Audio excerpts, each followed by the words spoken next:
Petit canaillou, il y en a qui vont dire. Petit canaillou. Alors, historacisme. Voilà, c'est ma façon de glisser le racisme.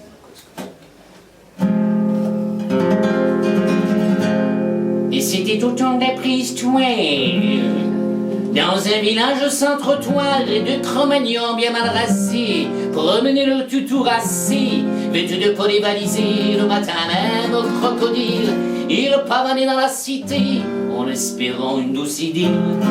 Vint à passer une Cro-Magnon qui tenait plus dans sa fourrure, dégoupillant la fermeture, elle fit valoir son paillasson, balbutiant comme les phoques, les mâles se mirent la main au froc, et dans un bras de fer poignant, ils comparèrent leur instrument.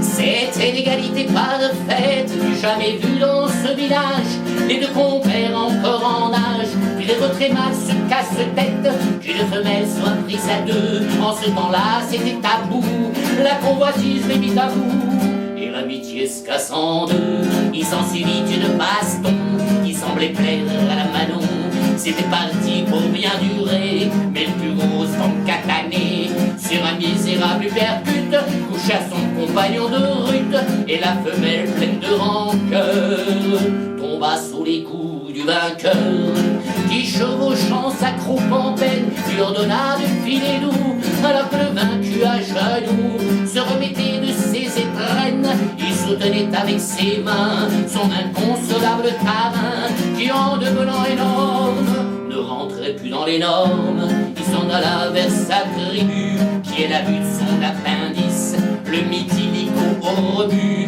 en le mitraillant d'immondices. Seul et méprisé par les siens, pour lui la vie n'était plus rien, il courut servir d'apéro au reptile qu'il avait spolié. Oui, ce fut le premier négro